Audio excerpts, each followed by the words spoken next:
Sejam bem-vindos à nossa reunião virtual.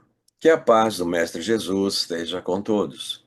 Muito importante que compartilhem nossas reuniões com seus amigos e familiares e não esqueçam de dar o seu like, pois assim o YouTube disponibilizará para um número maior o acesso às nossas reuniões virtuais. Vamos dar início à nossa reunião. Esclarecemos. Nossos estudos são baseados nos livros O Evangelho segundo o Espiritismo e o Livro dos Espíritos, os quais estudamos alternadamente. Nesta oportunidade, estudaremos um tema especial, melhor dizendo, especialíssimo. 18 de abril, Dia Nacional do Espiritismo. Acompanharemos as reflexões da nossa querida irmã mundial espírita, Tânia Wilson, integrante do CEASE, Centro Espírita de Amor, Caridade e Esperança. Tânia, suas palavras iniciais. Queridos irmãos e queridas irmãs, é uma alegria sempre renovada estarmos juntos aqui nesse espaço virtual do Lar de Teresa para mais um momento de estudo e reflexão. E hoje, como lembrou João, um tema tão especial como esse, o Dia Nacional do Espiritismo. Que Jesus permaneça conosco. Muito bem, então vamos passar para a leitura da página inicial e a nossa prece. Ore e confie. Não perca a esperança. Ore e confie. O Pai tem recursos inimagináveis para socorrer-nos. Só se deixam levar pelas sugestões da desgraça os que confiam apenas em si mesmos, ignorando o poder de Deus. Erga-se, portanto, como partícipe da criação divina. De Deus você veio e para Ele você está voltando todos os dias. E neste caminho, Ele é o seu guia, o seu sustento, a sua segurança. Foi para você que Ele criou os mundos que se esparzem nos céus como luminosas estrelas. Você é seu herdeiro. Olhe para você mesmo e descubra em sua inteligência a marca de sua origem. Em plano menor, você cria usando a sua mente, reflexo da mente divina, e se torna co-criador com ele. Pense nisso e libere os seus pensamentos das sombras, da descrença, para que a luz plena de Deus, habitando em você, ajude-o a criar um mundo feliz. Participe da glória do Pai desde agora, vivendo na luz do bem. Sinta o Pai em você e, em nome dele, crie o amor e a harmonia em seu redor. Erga-se e ore, confie e trabalhe. É este o caminho para que você alcance a sua paz. Siga-o. Júlio, do livro Os Caminhos da Paz, é o capítulo 43, a médium Brunilde Mendes do Espírito Santo. Passemos então a nossa prece inicial. Nesse instante, Senhor, que estamos iniciando mais um encontro com nossos irmãos pelo processo virtual, esses que não têm a possibilidade de chegar até a sede do Lar de Teresa, nós criamos e mantemos essa oportunidade desse entrelaço. É um compromisso assumido que contamos com a sua proteção, Senhor, levando sua mensagem sem limite através desse recurso da mídia, que possa esta mensagem também envolver os companheiros através da palavra, do raciocínio, da mensagem preparada pela nossa Tânia. Então, pedimos, envolva-o no seu carinho, nas suas vibrações, que nós possamos também formar essa egrégora em torno da Tânia, para que ela sinta tranquilidade e facilidade de desenvolver o seu tema. Assim, Senhor, pacificados, agradecidos por mais essa oportunidade de podermos estarmos reunidos em Teu nome, que possamos dar início à nossa reunião virtual com este tema tão importante para nós na atualidade. Permita, pois, que possamos passar a nossa palavra para Tânia. E Tânia, a palavra é sua. Obrigada, João. Gente querida, o Dia Nacional do Espiritismo é um fato recente. A Lei 14.354, que instituiu a data a ser celebrada no dia 18 de abril, quando nós sabemos foi publicada a primeira edição de O Livro dos Espíritos por Allan Kardec, é de autoria do senador Eduardo Girão. e foi sancionada em 31 de maio de 2022. Então, nós vamos fazer esse ano 3 anos em que essa data foi criada. E talvez você que nos assiste, esteja se perguntando qual a razão da criação de uma data nacional em homenagem ao Espiritismo no Brasil, quando é a França o país de origem de Allan Kardec e da doutrina espírita. Apesar de sua origem em terras francesas, foi aqui que o movimento espírita floresceu após o desencarne de Allan Kardec. Hoje, na França, o espiritismo é um movimento inexpressivo. E apesar de fazer uma pesquisa, eu não consegui nem estatísticas que apontassem quantos são hoje lá, o número de instituições, em função de uma série de acontecimentos após o desencarne de Kardec, de Leon Denis, no início do século XX, que contribuíram para isso, para que o movimento lá acabasse não tendo o desenvolvimento que talvez o codificador esperaria que acontecesse. Então, o Brasil concentra hoje a maior comunidade espírita do mundo, e é aqui que tanto a doutrina quanto o movimento vem tendo a sua maior expressão e também o seu desenvolvimento. De acordo com o censo do IBGE de 2022, nós somos cerca de 4 milhões de espíritas, além de 40 milhões de simpatizantes. Se a gente olhar para a população total do Brasil, pode parecer para alguns que isso é muito pouco, tendo em vista que acredito que hoje nós sejamos aí em torno de 220 milhões de brasileiros. Mas é claro que o valor de um movimento não se mede apenas pelo número de seus adeptos e simpatizantes, e sim pela transformação que a doutrina promove na consciência individual e coletiva, e pelos frutos morais que ela gera. Acresce também refletir que o espiritismo vem tendo um crescimento importante. Então, a gente praticamente vem aumentando, é, de um censo para outro, a quantidade vem aumentando bastante. Isso significa que há um movimento ascendente de adesão, embora não seja, nunca foi proposta do espiritismo fazer proselitismo. Mas nós vamos ver o que faz esse movimento aumentar a cada ano que passa. E nós podemos, quanto a isso, a essa questão do número de adeptos, usar uma analogia interessante. A eficiência de um farol não é medida pela quantidade de navios que se aproximam dele, e sim pela luz que projeta para orientar e salvar, mesmo que à distância. O Espiritismo, para muitos, é essa luz que consola, que esclarece e que transforma, mesmo que nem todos se digam espíritas ou frequentem as instituições.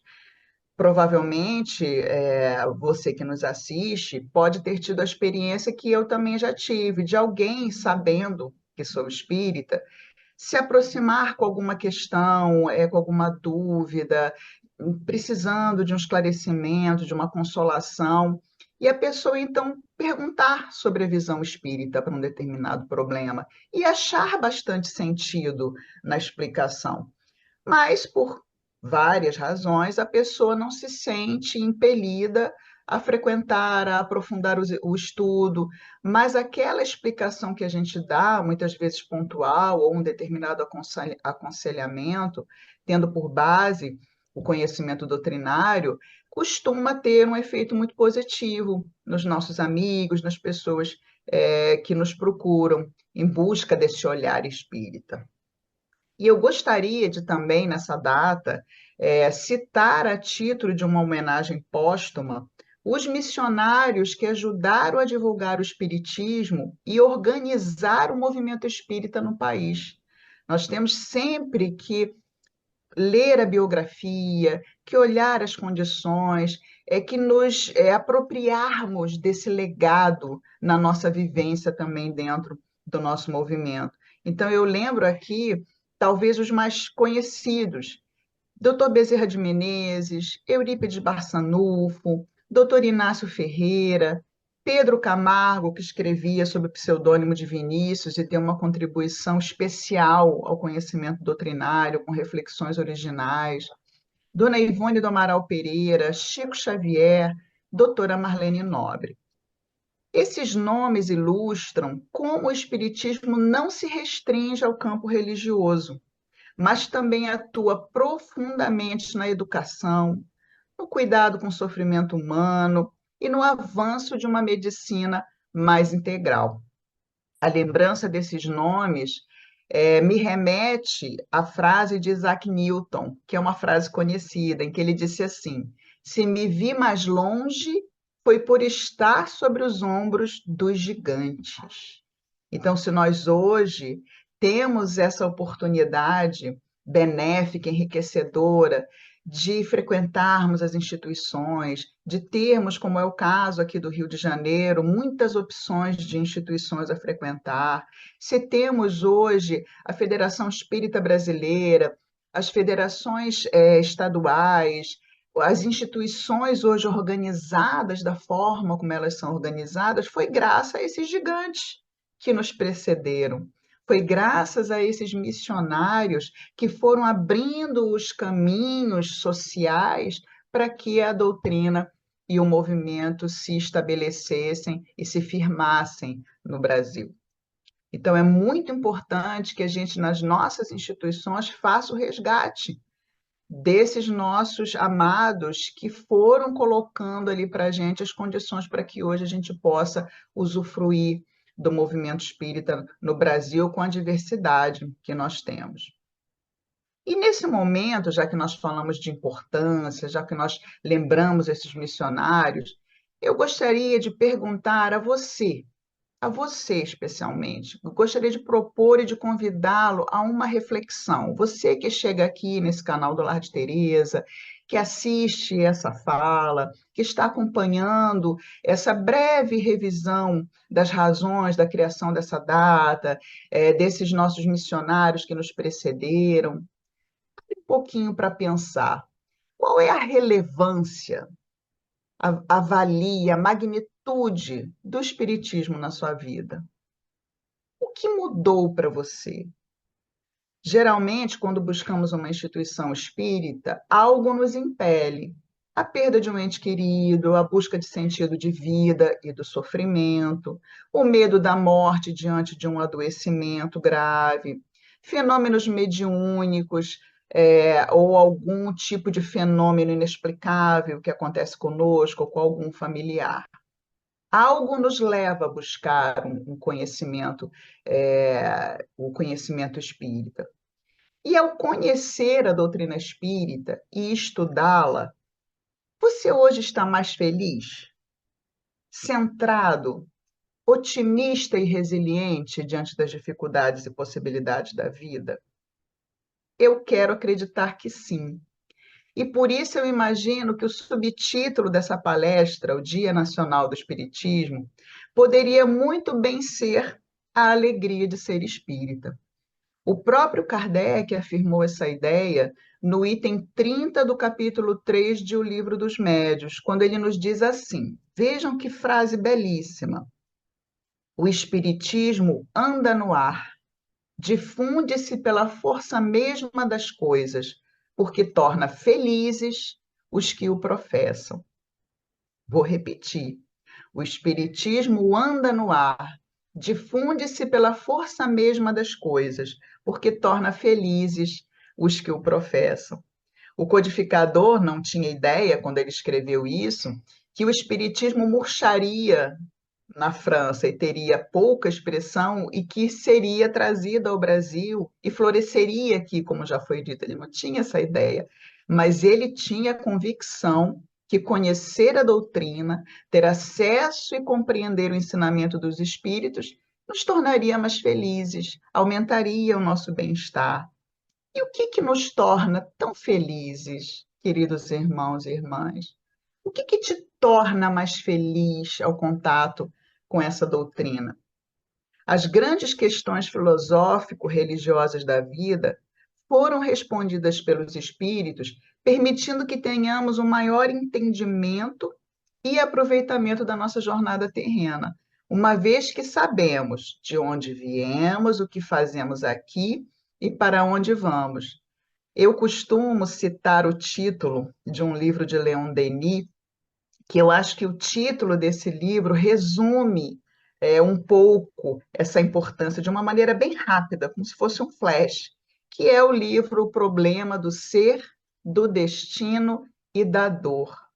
Esse título nos mostra a razão pela qual o espiritismo ele é tão rico e ele enriquece tanto a vida das pessoas, porque de fato todas as principais questões foram respondidas e foram tratadas, como a gente vai ver por Kardec, de uma maneira acessível a todos aqueles que se aproximam e buscam compreender essas ideias.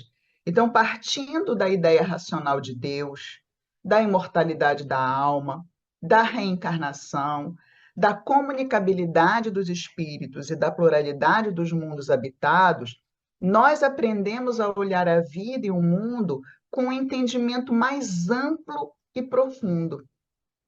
Enquanto muitas vezes esses princípios são envoltos em algumas abordagens ou tradições de fé, numa aura de mistério, de imprecisão e também de confusão, através das obras de Allan Kardec, temos uma visão mais clara, racional e precisa.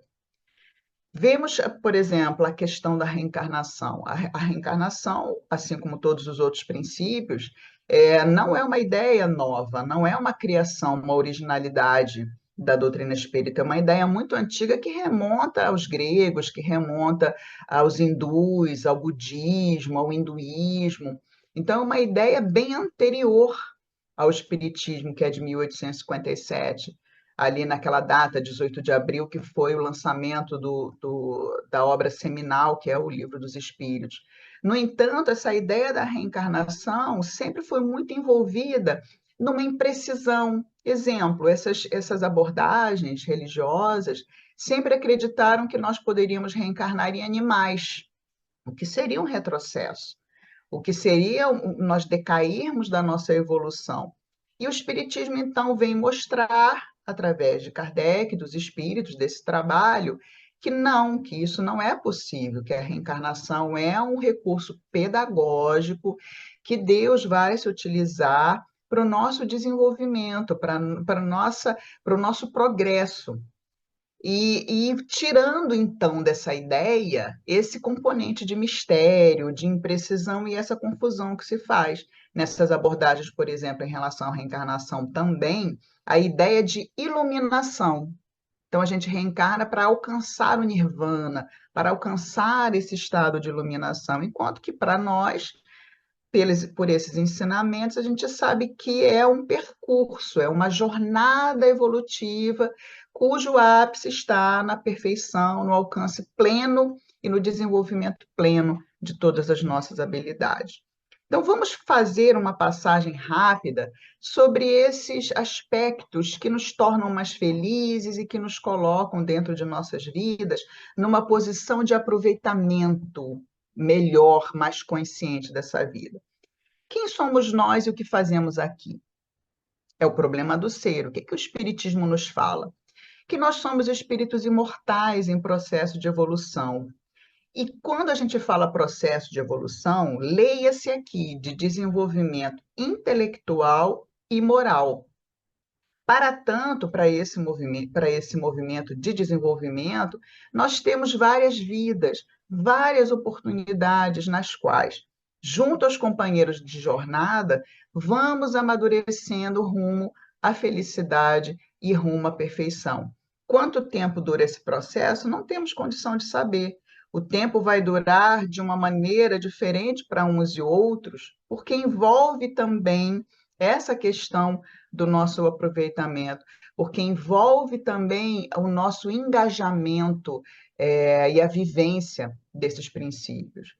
E quanto ao sofrimento, que é a questão da dor, nós entendemos que o sofrimento, as dores, os problemas e as dificuldades da vida são recursos pedagógicos nesse processo evolutivo. E cabe-nos fazer o melhor diante dessas questões, aproveitando-os em favor da nossa ascensão, do nosso desenvolvimento. Aqui nós temos uma ideia que é também uma ideia comum na psicologia. O que nos ajuda na nossa vida não é tanto aquilo que nos acontece, nos ajuda e nos prejudica. É, Esclareço melhor. Quando nos acontece alguma coisa difícil, não é aquela coisa difícil em si que vai nos trazer um estado de sofrimento, de infelicidade, mas sim a forma como nós reagimos àquele acontecimento, os nossos pensamentos, as nossas emoções. Vejam a mensagem que foi lida no início sobre oração e confiança. Então, a maneira de olhar, a nossa maneira informada de entender que essas dificuldades que chegam, principalmente aquelas que chegam mesmo, que nós nessa vida não fizemos nada para que aquilo acontecesse, isso mostra que nós estamos ali diante daquele sofrimento porque nós provavelmente programamos assim e porque aquilo é necessário para o nosso processo de educação, para o nosso processo de desenvolvimento. E o que há depois da morte? A morte é uma questão importante para todos nós, claro. Todos nós vamos morrer um dia, todos os nossos afetos vão morrer um dia. A gente gosta de pensar que a morte tem uma lógica, que os mais velhos vão primeiro, mas nem sempre é isso que acontece. E aí a gente se pergunta, o que que vai ser da gente? O que que vai ser dos nossos queridos quando eles falecerem? Para onde nós iremos? O que nós faremos? E nisso o Espiritismo nos traz uma contribuição também espetacular, que aumenta a nossa serenidade, que muda esse nosso olhar, como eu já lembrei, diante desse potencial fato ou dessa potencial dificuldade que é a morte. Nós sabemos, pelo ensinamento dos espíritos, que a morte, na verdade, é a continuação da vida, que nós apenas saímos do corpo físico e entramos na vida verdadeira. A gente gosta de falar no movimento espírita que a gente volta para casa, porque a gente sabe que o mundo espiritual é o mundo original e é aquele que preexiste e que sobrevive a tudo.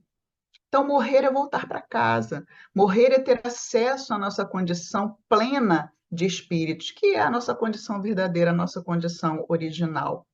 E o que que nós fazemos após a morte? Estudamos, trabalhamos, continuamos a nos relacionar com os nossos amados e até com aqueles que nós nem lembramos nessa encarnação, em função do esquecimento do passado.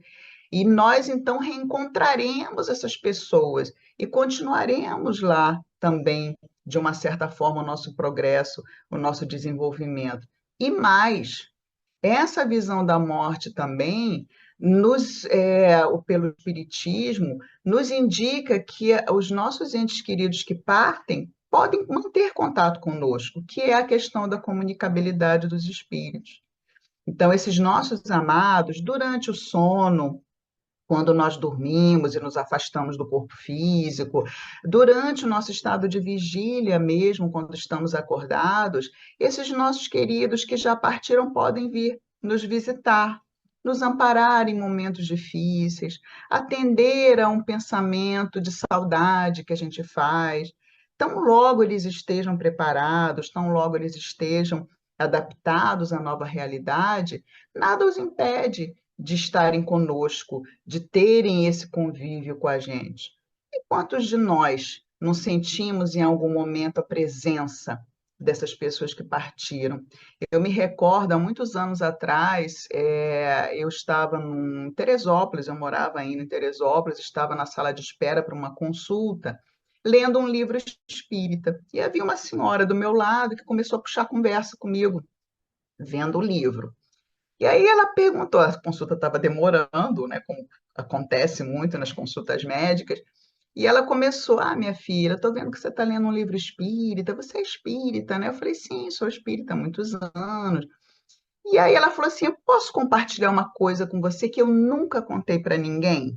Aí você já fiquei meio assim, na época eu não era psicóloga, eu atuava na área da educação. Fiquei um pouco assustada com a introdução que ela fez, mas eu falei, não, se eu puder lhe ajudar, se isso for importante. Aí o que que ela me disse? Que ela era católica, de família católica, filha única, e que ela tinha uma ligação muito profunda com a mãe dela. E a mãe dela faleceu. E foi um período muito difícil para ela, muito difícil. Ela entrou numa depressão profunda, o marido dela, os filhos, os médicos, nada conseguia fazer com que ela saísse daquela depressão, daquela tristeza, que foi um luto que se tornou crônico, que se tornou difícil. E o padre ia conversar com ela e nada trazia consolação, até que ela disse que um dia, depois de meses do falecimento da mãe, ela teve um sonho em que ela encontrava com a mãe. E aí ela falava assim para mim, minha filha, mas não foi um sonho, eu tenho certeza que eu encontrei com a minha mãe. E a minha mãe dizia assim para mim: pare de sofrer, eu estou bem, viva a sua vida. Eu estou bem, eu estou viva. E ela acordou maravilhada com o sonho, num outro estado de ânimo, alegre, consolada. Mas quando ela foi contar para o padre, que era o seu confessor também, quando ela foi contar para a família, por ser de uma outra abordagem, que não entende como nós essa possibilidade de comunicação entre as pessoas que partiram e a gente que ficou, todo mundo ficava dizendo para ela que não. O padre, inclusive, chegou a dizer para ela que, como a mãe dela estaria ao lado de Deus no céu, né, que é impossível que isso aconteça, que aquilo poderia ser até o demônio tentando-a de alguma maneira. E aí ela se calou, ela falou assim para mim: ah, minha filha, eu me calei, porque não adiantava eu explicar, as pessoas não entendiam. Então vira-se ela para mim muito firme e fala assim: agora me diga, você que é espírita, era minha mãe, não era? Gente, imaginem esse momento. Eu então olhei para ela, peguei na mão dela e falei para ela: você não teve a certeza? É a sua mãe, eu também tenho essa certeza. E aí então ela deu um suspiro, como se estivesse aliviada, e sorriu para mim, né? Depois, logo, ela foi chamada, eu fui chamada, eu nunca mais tive contato com essa pessoa. Então, vejam esse potencial consolador que só a doutrina espírita, com esse detalhamento da vida após a morte, com essa riqueza de informações que a gente tem, nos fornece. Para ilustrar também essa ideia, eu trago uma história muito impressionante de um livro de Armando Falcone, é um companheiro do movimento espírita de Juiz de Fora. Ele tem um livro excelente chamado Perda de Pessoas Amadas. E nesse livro ele narra uma história que eu conto com uma certa frequência quando eu quero mostrar a excelência da visão espírita, desse potencial de consolação diante das perdas. Então ele conta que ele estava em Uberaba, quando Chico Xavier ainda estava vivo, claro, isso foi há décadas atrás, e Chico então psicografou nessa oportunidade a mensagem de um menino de 11 anos. E a história era o seguinte: o pai desse menino estava levando os três filhos para a escola. Ao passar pelo anel rodoviário de Brasília, onde os carros passam em alta velocidade, ele vê à sua frente um caminhão de combustível tombado. Quando ele se prepara para dar marcha ré, o seu veículo é batido na traseira por uma caminhonete que impulsiona o carro de encontro ao caminhão. Nesse ínterim, tentando fazer uma manobra para sair dali, a porta do lado não estava fechada direito, porque ele havia aberto para tentar olhar melhor o que estava acontecendo, e ao encostar a porta para dar ré, a porta não ficou fechada da forma adequada. Então, ao tentar uma manobra, a porta abre e ele, que estava sem o cinto, cai.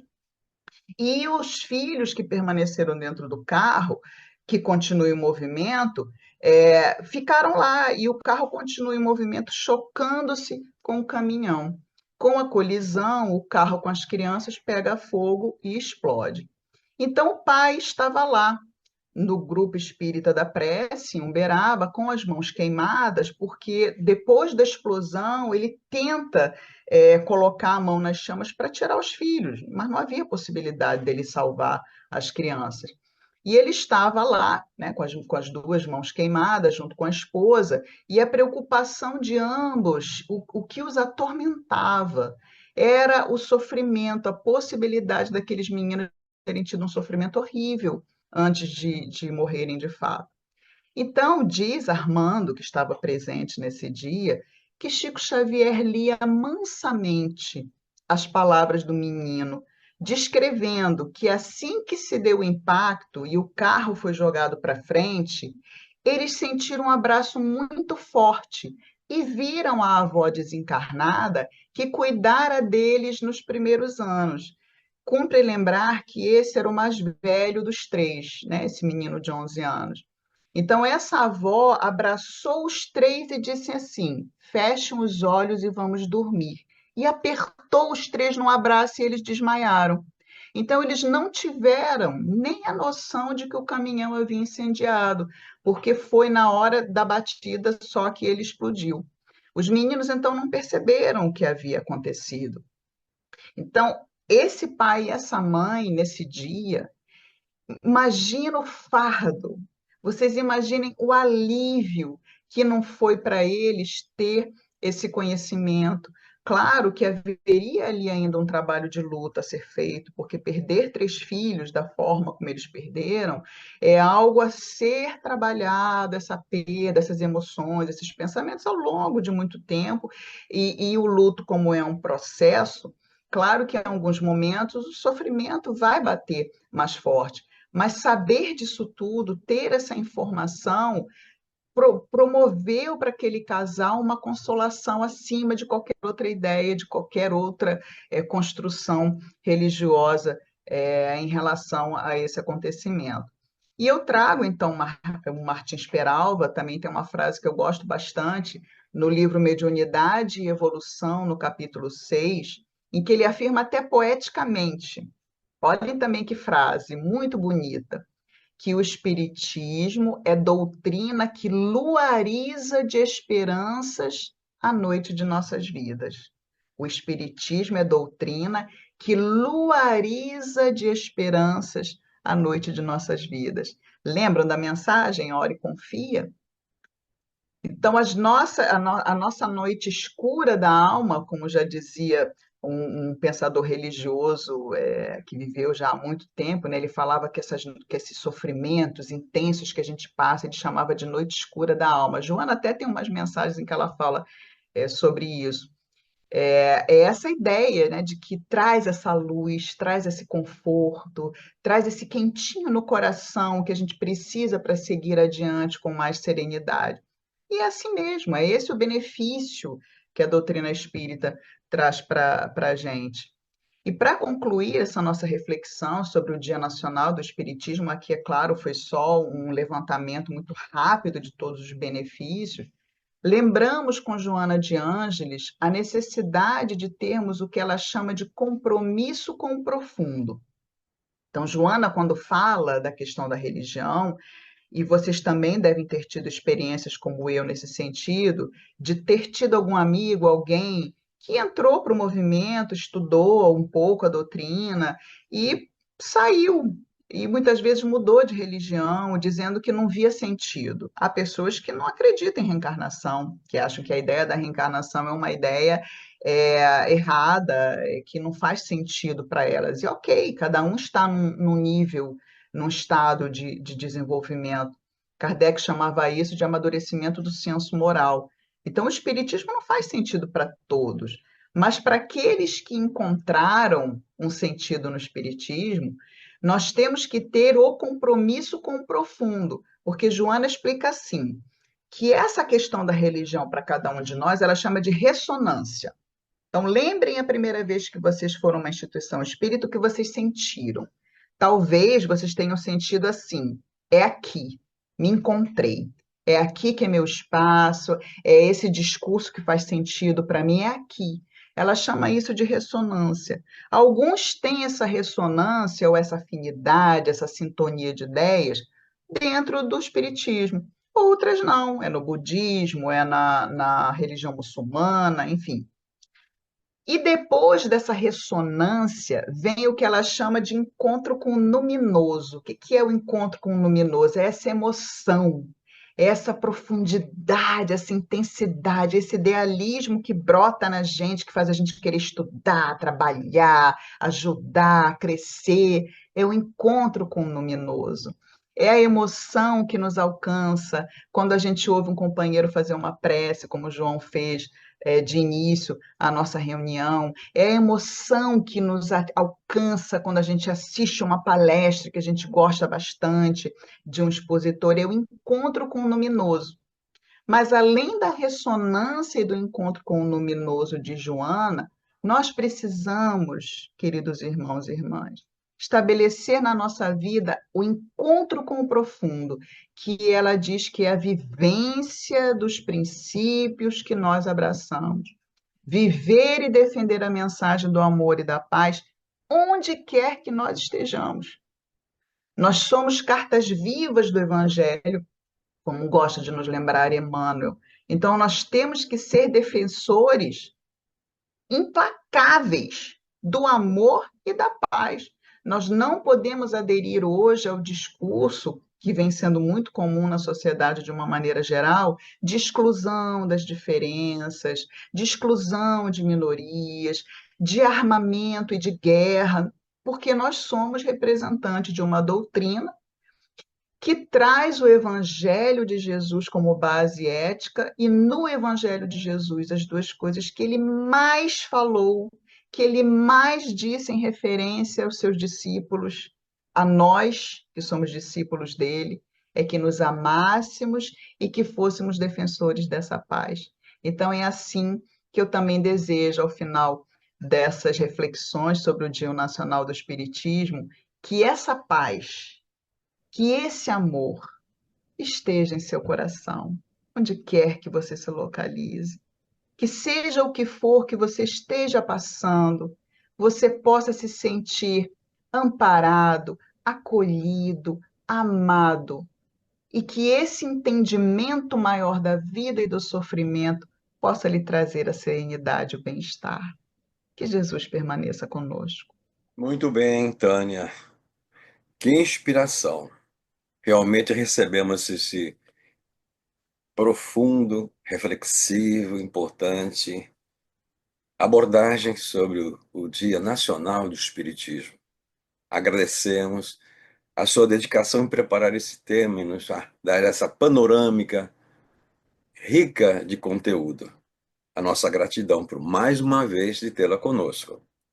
Agradecemos também a vocês que nos acompanharam até este momento, onde nós estamos exatamente renovando o convite. Estejam conosco na próxima segunda-feira, no mesmo horário, que nós daremos continuidade no nosso ciclo de estudos, ciclo de palestras. Então, que possamos, encerrando o nosso encontro virtual desse instante, também encerrá-lo com a nossa prece. Envolvamos nossos entes queridos, os nossos companheiros que sabemos que estejam passando pela dificuldade, a dor, a aflição, quantas pessoas estão hospitalizadas, né? Necessitando da nossa presença muitas das vezes. E possamos dizer: Senhor Jesus, Mestre e amigo incondicional de nossas almas, ao término dessa abrangência de conceitos da nossa doutrina, do Consolador prometido, da sua doutrina. E hoje, exatamente com um especial dia 18 de abril, coincidentemente, o dia também chamado da sua paixão, Senhor, coincidindo a Sexta-feira da Paixão, nessa oportunidade, tudo isso reforça exatamente que nós entendemos através do Consolador prometido, quando nos dissestes: eu vim para que tenhas vida, e vida em abundância. É um consolo imenso termos a convicção, a certeza da nossa imortalidade. E aí nos dá forças também em poder contar contigo, Senhor. Vinde a mim, Vós que estáis cansados e aflitos, que eu vos aliviarei. Mas também um alerta: quem quiser vir após mim, pegue a sua cruz e siga-me. A nossa educadora, através dela desenvolveremos a potencialidade da alma. E nós temos a certeza, Senhor, deste progresso, porque na realidade existem os vanguardeiros, que a nossa Tânia chamou a atenção, que abriram os caminhos, possibilitando o acesso a estas informações, a esses ensinamentos imprescindíveis ao nosso progresso, à nossa evolução. Então, nesse momento, queremos simplesmente, na nossa prece, envolver todos esses vanguardeiros, como disse muito bem a nossa Tânia, que abriram o caminho, os bandeirantes do Espiritismo, que nós pudéssemos agora transitar por esta vereda com mais segurança, com mais consolo, com mais certeza no nosso processo de evolutivo. A felicidade que nos aguarda, mas é uma felicidade de ociosidade, sempre de trabalho, dedicação. Então, Senhor, permita-nos que possamos dar esse encerramento ao nosso encontro virtual. Felizes pela oportunidade das reflexões desenvolvidas aqui e possamos ter o nosso reencontro na próxima semana, na próxima segunda-feira, às 19 horas. Agradecemos a todos que nos acompanharam até aqui, também os nossos irmãos virtuais, que possamos dar um laço maior nas nossas amizades e sentimentos na nossa próxima segunda-feira. Que assim seja. Muita paz em todos os corações.